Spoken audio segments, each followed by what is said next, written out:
प्रिय विद्यार्थियों, आज हम गोस्वामी तुलसीदास की समन्वय साधना पर अपने अध्ययन को देखेंगे। ये प्रश्न बार बार परीक्षा में पूछा जाता रहा है।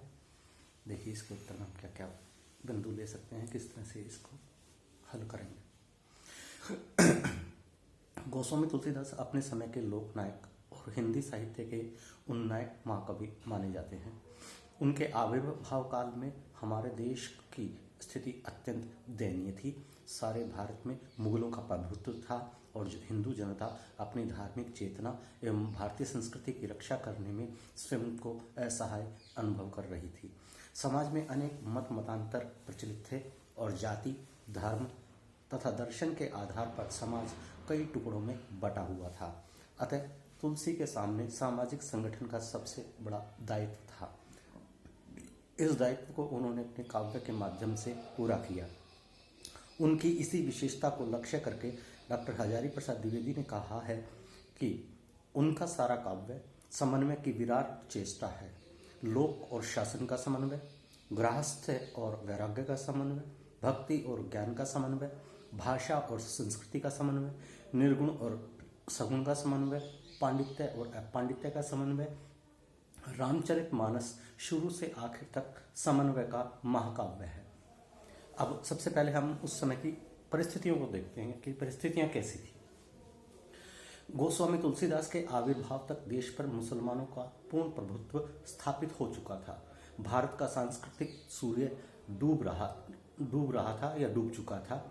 उसके अस्त होते ही हिंदू जनता के प्राण रूपी शतदल निश्चल हो गए थे। देश में कोई आदर्श जातीय भावना नहीं रह गई थी। हिंदुओं के स्वातंत्र्य के साथ साथ वीर गाथाओं की परंपरा भी काल के अंधकार में जा छिपी थी। उस हीन दशा में कौन पराक्रम के गीत गाता, और गाता भी तो किस मुंह से। एक और हिंदू सम्राट और उनके राज्य भारत के मानचित्र पर से सिमटते जा रहे थे। दूसरी ओर मुगल सम्राटों का ऐश्वर्य और वैभव स्वर्ग के वैभव को चुनौती दे रहा था और उनके अत्याचार हिंदुओं को हताश कर रहे थे। ऐसी स्थिति में निर्वलंब, असहाय तथा भग्न हृदय जनता किसी ऐसे संबल की खोज में थी जो उनके निराश हृदय को सांत्वना प्रदान कर सके, उनकी म्लान हुई हृदयलता लहला सके। सामाजिक स्थिति भी अत्यंत निराशाजनक थी। जनता के सामने कोई उच्च आदर्श न था। कनफटे साधु अलग जगा रहे थे। लोगों को अनहद नाद सुनाकर संसार त्यागने का परामर्श देते हुए अकर्मण्यता का भाव फैला रहे थे। उन्हें वे अलसिया संप्रदाय में दीक्षित कर रहे थे।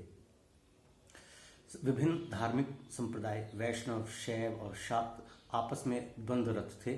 संत वेद, पुराण आदि की निंदा कर मिथ्याचार फैला रहे थे। ऊंच नीच का भाव जोरों पर था। हिंदू मुसलमानों में भी संघर्ष था। तुलसी से पूर्व कबीर आदि ने भी यद्यपि इस भेदभाव को मिटाने की चेष्टा की थी, पर कबीर की वाणी इतनी तीखी थी कि अधिकतर लोग उससे क्षुब्ध थे। सूफियों के धार्मिक सिद्धांतों में इस्लाम की गंध थी, अतः वह भी हिंदुओं को पूरी तरह अपनी ओर आकृष्ट न कर सके। कृष्ण भक्त कवि श्रृंगार मेहता और लीलागान के द्वारा कोई उदात्त आदर्श सामने न रख सके। कृष्ण भक्ति काव्य में मन को मुक्त करने की शक्ति तो थी, पर वह उसे उत्साहित करने, जीवन की आपदाओं से जूझने की शक्ति प्रदान करने में पूर्णतया असमर्थ था। किसी ऐसे व्यक्ति की आवश्यकता थी जो भयभीत जनता को आश्वस्त कर सकता, आदर्श विहीन जनमत को आदर्श प्रदान कर सकता, पथभ्रष्ट जनसमूह का प्रदर्शन कर सकता, और भगवान ने तुलसीदास जी को भारत भूमि में भेजकर यही कार्य किया था। तुलसी का संपूर्ण काव्य समन्वय की विराट चेष्टा है। उसमें हम लोक और शास्त्र का समन्वय, भाषा और संस्कृति का समन्वय, निर्गुण और सगुण का समन्वय, ब्राह्मण और चांडाल का समन्वय, प्रवृत्ति और निवृत्ति का समन्वय, शासक और शासित का समन्वय, आदर्श और व्यवहार का समन्वय तथा काव्य के रूपों और उसकी विभिन्न शैलियों का समन्वय देख सकते हैं। राम के शक्तिशील सौंदर्य समन्वित रूप में उन्होंने उपयुक्त समस्त समन्वयों का उपयोग कर राम के लोक संग्रही एवं लोकव्यापी रूप का अत्यंत मार्मिक कलापूर्ण चित्र प्रस्तुत किया है। विभिन्न क्षेत्रों में उनके द्वारा स्थापित समन्वय को हम इस प्रकार से देख सकते हैं। सबसे पहला बिंदु है ज्ञान और भक्ति का समन्वय। तुलसीदास के समय अद्वैतवादी विद्वान तत्व ज्ञान को ही ईश्वरीय उपासना का प्रमुख साधन मानते थे। दूसरी ओर विशुद्धाद्वैतवादी भक्ति पर बल देते थे। तुलसी ने अपने काव्य में ज्ञान और भक्ति का समन्वय प्रतिपादित किया है। उन्होंने स्पष्ट बतलाया है कि ज्ञान और भक्ति में कोई भेद नहीं है, दोनों ही मोक्ष प्राप्ति के साधन हैं। और वो कहते हैं, ज्ञान ही भक्ति नहीं कछु भेदा, उभय हर ही भव संभव खेदा। तुलसीदास जी का मानना था कि अज्ञान के बिना ज्ञान की स्थिति उसी प्रकार अटपटी लगती है जिस प्रकार अंधकार के बिना प्रकाश। अतः ज्ञान के साथ साथ भक्ति की स्थिति भी अपरिहार्य है। भक्ति रूपी जल से पवित्र किया गया चित्त ईश्वर की क्रीड़ा क्षेत्र बन जाता है। अतः ऐसे सरल निर्मल मन से ईश्वर की भक्ति आसानी से हो जाती है, जबकि ज्ञान शास्त्रों के कठिन परिशीलन से होता है। और वो कहते हैं, रघुपति भक्ति बारी छालित, चित बिनु प्रयास ही सूझे। तुलसीदास कहे चिद विलास, जगत बुझत बुझत बुझे। दूसरा बिंदु है सगुण और निर्गुण में समन्वय। भक्ति काल की ज्ञानाश्रयी शाखा के कवियों और संतों ने निर्गुण ब्रह्म की उपासना को सर्वश्रेष्ठ बतलाया।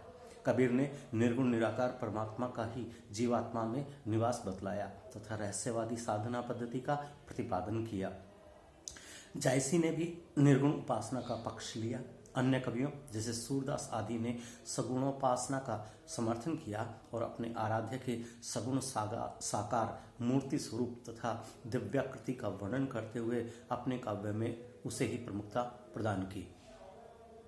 तुलसी ने इन दोनों मतवादों में समन्वय स्थापित करते हुए बतलाया कि दोनों ही परम सत्ता के दो रूप हैं, तत्वतः दोनों में कोई भेद नहीं है। इसलिए तुलसी ने राम के लिए अनादि, अनंत, अरूप आदि अनेक निर्गुण विशेषण प्रयुक्त किए और उनकी साकार वंदना भी की। उनका स्पष्ट उद्घोष है कि अगुण सगुण दो ब्रह्म स्वरूपा, सगुण अगुण नहीं कछु भेदा। तीसरा बिंदु है गृहस्थ और वैराग्य में समन्वय।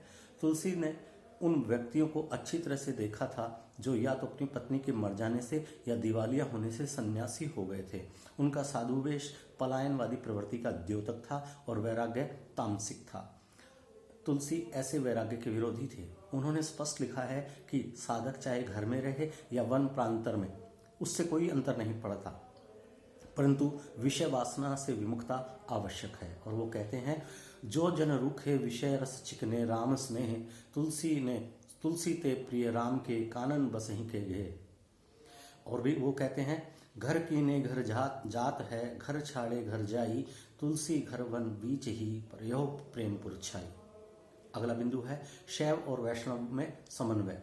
शैव संप्रदाय के लोग शिव की उपासना पर बल देते थे और वैष्णव मतानुयायी विष्णु की भक्ति करते थे, परंतु तुलसी ने अपने काव्य में विष्णु के अवतार राम को शिव जी की भक्ति करते हुए दिखाया है। मानस में राम कहते हैं, शिव द्रोही मम दास कहावे, वे नर मोहि सपनों ही नहीं भावे।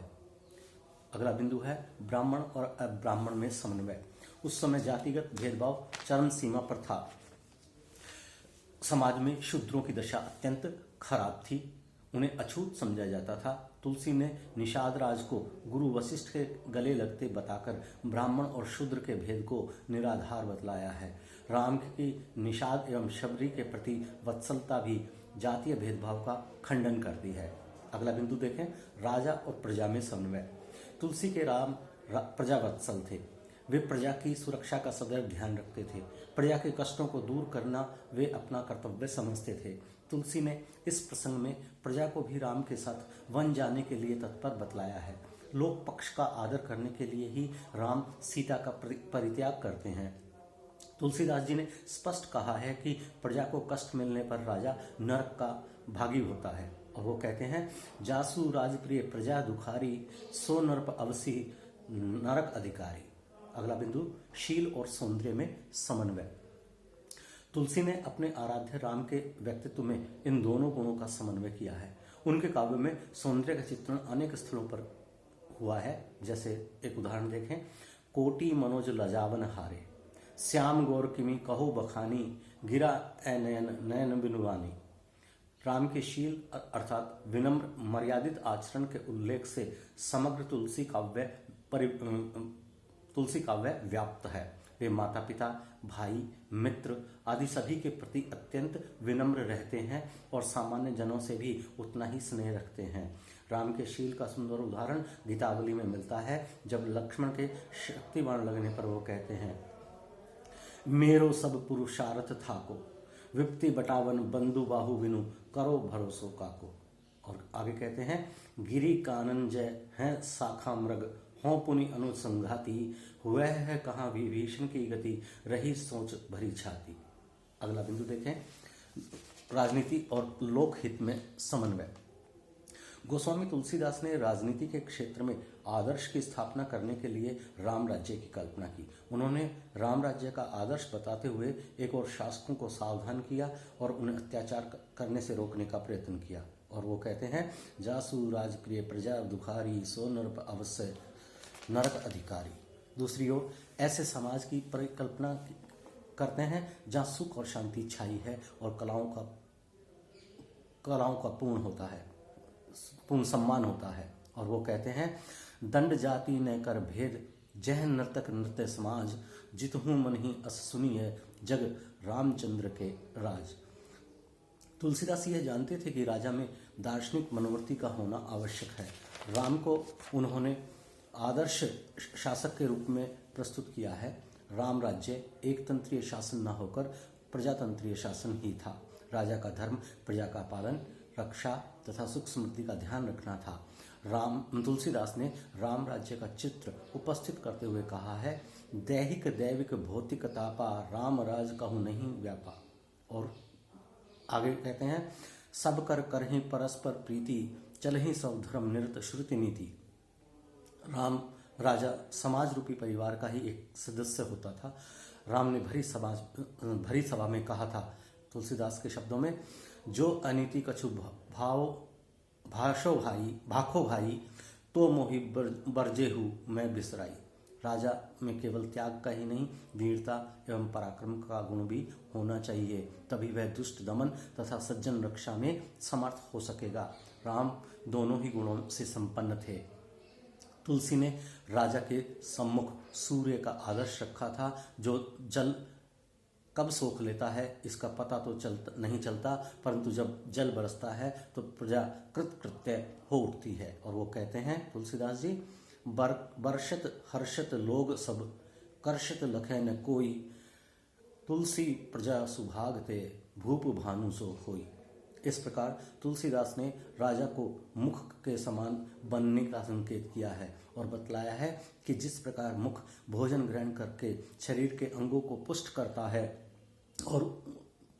उसी प्रकार राजा को प्रजा से प्राप्त कर का उपभोग स्वयं नहीं करना चाहिए तथा उससे प्रजा का पालन करना चाहिए। और वो कहते हैं, मुखिया मुख सो चाहिए, खान पान सो एक, पालई पोषी सकल अंग, तुलसी सहित विवेक। तो विद्यार्थियों, इस प्रश्न को हम अगले वीडियो में पूरा करेंगे। आज बस इतना ही। धन्यवाद।